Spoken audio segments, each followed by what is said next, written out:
And still in North Africa, well, Tunisia, the birthplace of the Arab Spring, has sworn in a new interim president just 1 year after the ouster of its former president, Zine al-Abidine Ben Ali. 66-year-old Monsef Marzouki is the new president of Tunisia, a position he will hold for about a year until the constitution is rewritten and new elections are held. Marzouki, whose open opposition to Ben Ali landed him in prison and in exile, received a majority of the votes from Tunisia's interim parliament. There was consensus within the government coalition about Mr. Monsef Marzouki as president of the republic, and he was elected by the Constituent Assembly for the benefit of the next stage of the revolution. We are the government of the revolution, which is the first elected and legitimate government. It is the result of the blood of the martyrs and the makers of the revolution. As president, Marzouki's role is the most powerful after the prime minister, and many are counting on him to be a circularist counterweight to the dominant Islamist Ennahda party.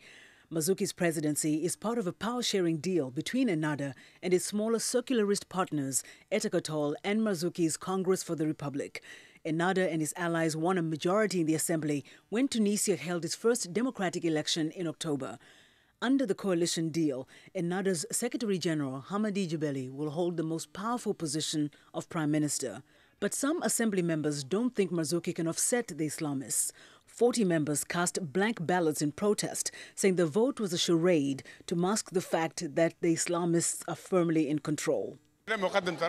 For the Democratic Opposition Bloc, we have decided not to present any candidate for the same considerations that led us not to vote on the temporary law about public authorities.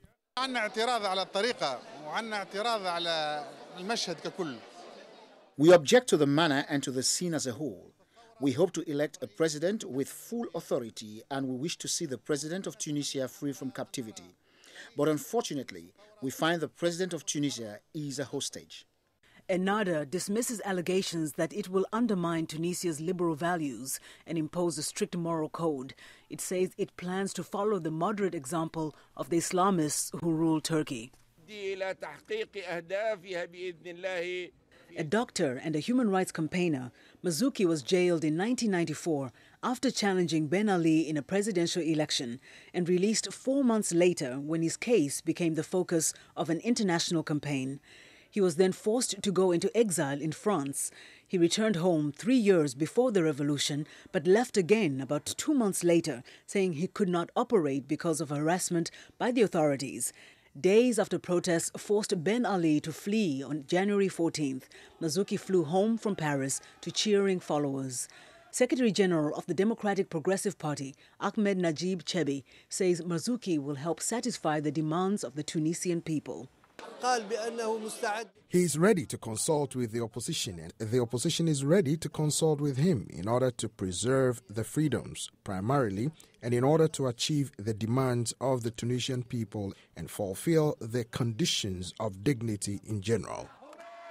Tunisia became the birthplace of the Arab Spring uprisings in January, when protests forced Ben Ali, in power for more than 23 years, to flee to Saudi Arabia. The Tunisian protests inspired revolutions in Egypt and Libya, as well as unrest in other Middle Eastern states. Now, giving more power to the Prime Minister as opposed to the President is one of the new changes in Tunisia's new bylaws. Further, the new bylaws also stipulate that a president must be Muslim with Tunisian parents over the age of 35 and not a citizen of another country. Now, Tunisia is 80% Muslim, but there are other religions, Jews and Christians.